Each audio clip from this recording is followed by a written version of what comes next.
Good day, nurses. Now let's discuss the different disorder under the gallbladder. Okay, so we have two. We have the cholelithiasis and your cholecystitis. First, we have the cholelithiasis. When we say cholelithiasis, chole means gall or bile, and lithiasis means stone. So in short, when we say cholelithiasis, the presence of gallstone in the gallbladder. Okay, so meron daw stone dito sa gallbladder ng client natin. Next, we have your cholecystitis. When we say chole means gall or bile, cyst mean bladder, and itis means inflammation. In short, inflammation of the gallbladder. Yung isa may stone formation at yung isa may inflammation. Okay, so bakit ba nagkakaroon ng cholelithiasis and your cholecystitis? We have your risk factors, yung apat na F natin. Una, female. Bakit female is at risk for cholelithiasis and cholecystitis? Because female class increase ang estrogen level in the body. So kapag mataas ang estrogen natin, nag-i-increase din yung secretion ng cholesterol sa bile. Okay? Pag babae, dahil increase ang estrogen, yung estrogen na yan increases the cholesterol in the bile. So, dumadami daw yung level ng cholesterol sa bile natin. At kapag yan ay nangyari, nagiging supersaturated si bile. Okay? Nagiging supersaturated siya. At kapag naging supersaturated siya, magkakaroon na ng stone formation. Okay? Kapag once na sobrang saturated ang ating bile, nagiging stone or nagkakaroon na ng stone formation. Next natin, 40. Kapag 40 years old ng ang patient, nagdi-decrease kasi yung gallbladder emptying na tinatawag. Okay? So, hindi na itatapon lahat ng gallbladder sa labas, or what I mean, hindi na ilalabas lahat ng na bile na na-produce. So, ngayon, kapag once na-decrease ang gallbladder emptying, okay, nagkakaroon ng tinatawag natin na what they call this one?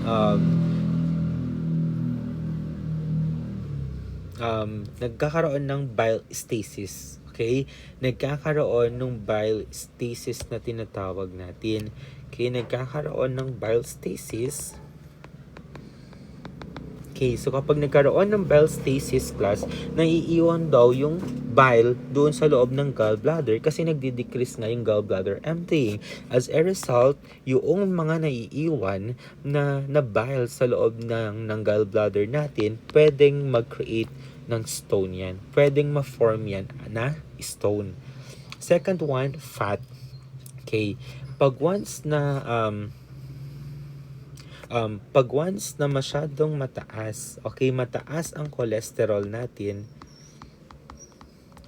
Kapag mataas ang cholesterol natin, class, nagkakaroon or yung bile natin becomes thick.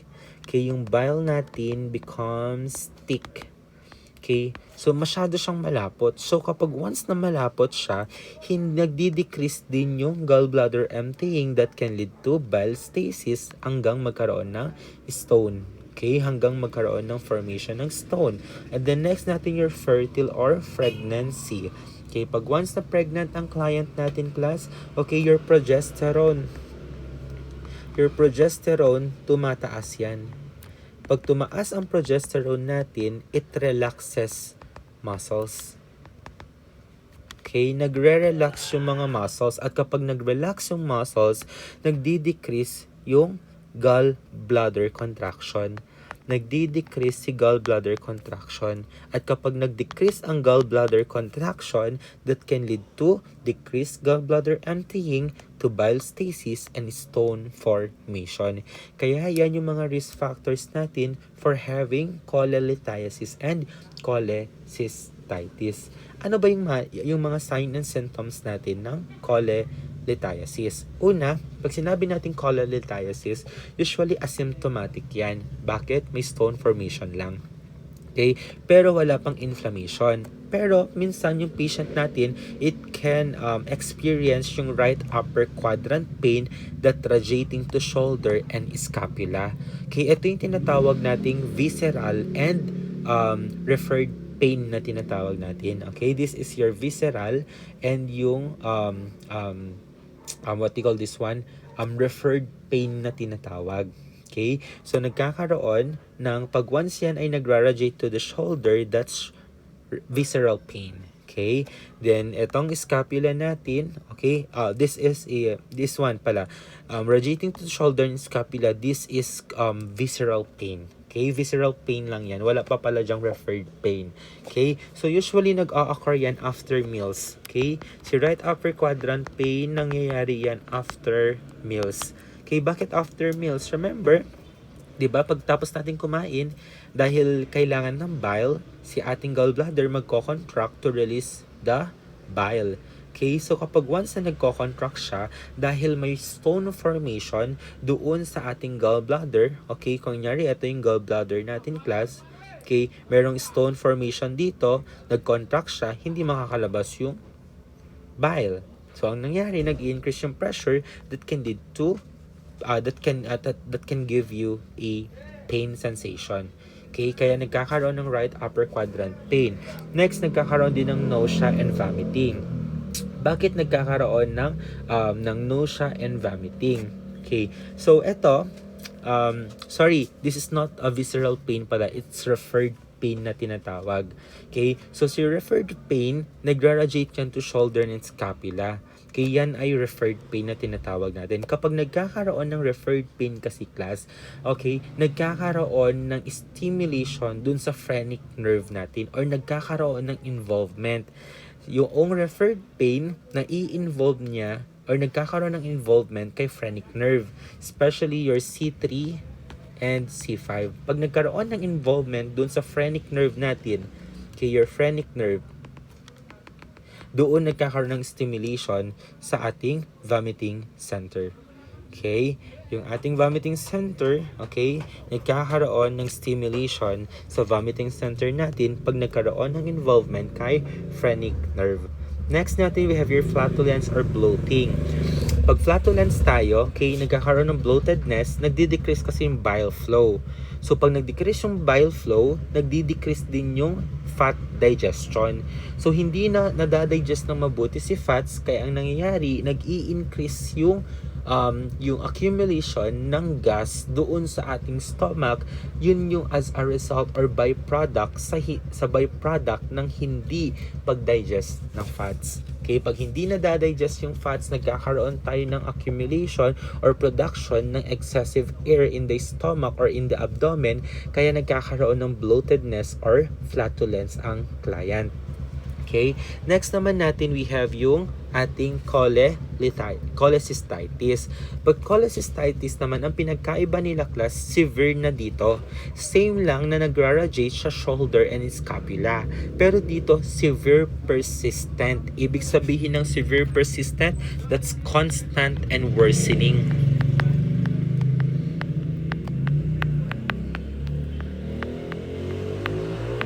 Okay, constant and worsening siya. Okay, so yan ang pinagkaiba nila. Next naman natin, Murphy's sign. Positive na siya for Murphy's sign. What is Murphy's sign?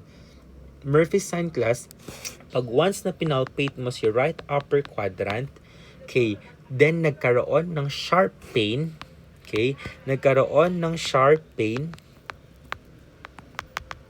plus stop breathing of your patient. Okay, pag nagkaroon ng sharp pain, pag pinalpate mo at nagkaroon ng sharp pain plus nag-stop yung breathing ng client natin, that's positive for Murphy's sign. Okay, possible na merong cholecystitis ang pasyente. Dahil meron ng infection, may inflammation na, may fever ang client. And then dahil may pain, yung visceral and yung referred pain natin, nagkakaroon ng involvement kay phrenic nerve, your C3 and C5, kaya nagkakaroon ng stimulation sa ating vomiting center, kaya may nausea and vomiting ang client natin. Okay, management natin. Okay, management, Okay? Usually, nagbibigay tayo ng analgesic. Okay? Pag once na cholelithiasis yan, okay, analgesic lang. Okay? Pain reliever lang tayo. Parang pang mild pain lang siya. Pero kapag yan ay cholecystitis, opioid analgesic na tayo. Okay, opioid analgesic na ang binibigay natin. Okay, nagbibigay na tayo dito ng Demerol. Okay? Then next, your antiemetic. Okay, nagbibigay tayo ng antiemetic. Bakit? May nausea and vomiting to control nausea and vomiting. Then next, we have yung ursodeoxycholic acid. What is ursodeoxycholic? Deoxycholic acid. Yung deoxycholic acid natin, class, yan yung tinatawag na oral bile acid. Okay, your oral bile acid. Anong ginagawa ni oral bile acid? Dissolve cholesterol stone. Okay? Dissolve cholesterol stone. So, yung mga bato na gawa sa taba, dinidissolve niya. Okay?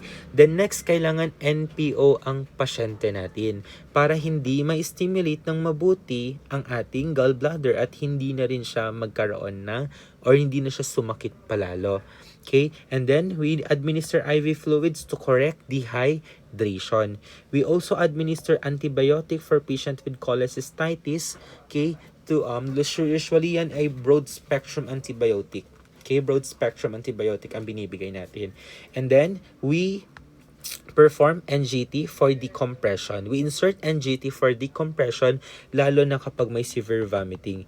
If may severe vomiting ang client natin, class, we need to insert NGT for decompression. And diet ng pasyente natin, low fat and small frequent feeding. Okay? And watch for jaundice. Bakit watch for jaundice, class? Pwedeng possible complication yan. Pag once na may watch for jaundice, ibig sabihin, nasisira na rin si liver natin. Bakit nasisira si liver natin, class? Pag sabi kasi natin cholelithiasis or cholecystitis, class, yung stone, class, andito lang kay gallbladder. Okay? Andito lang siya kay gallbladder.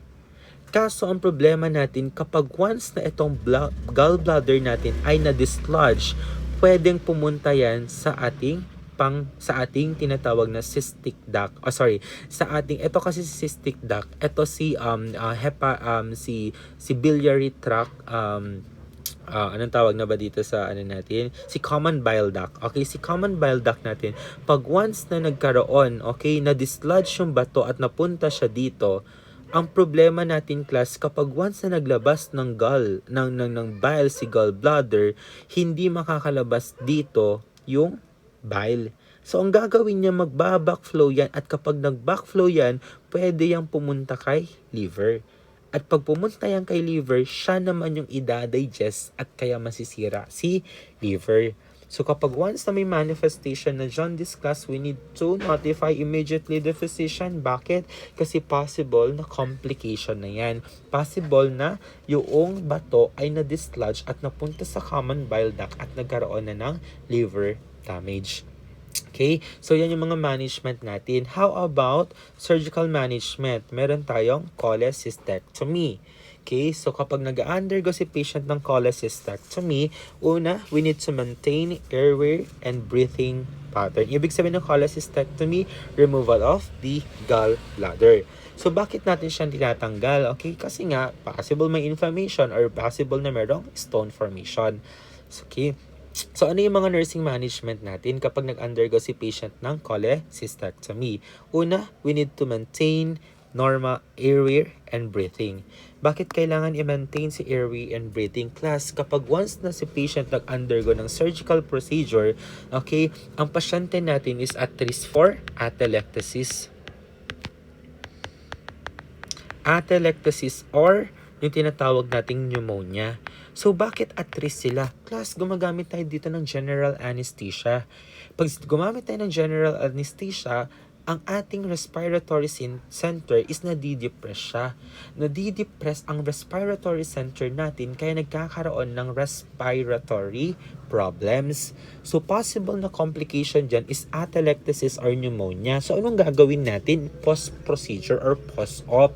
We need to promote lung expansion. By how? By performing deep breathing exercise. What they call this one? I Deep breathing exercise, your early ambulation, okay? Your incentive is spirometer, okay? Yung may bola, isa yun sa ginagamit natin to promote lung expansion, to prevent atelectasis and pneumonia. Next position natin, semifollers. Bakit semifollers? For lung expansion. Okay? Para magkaroon ng lung expansion at ma-prevent natin si atelectasis and pneumonia.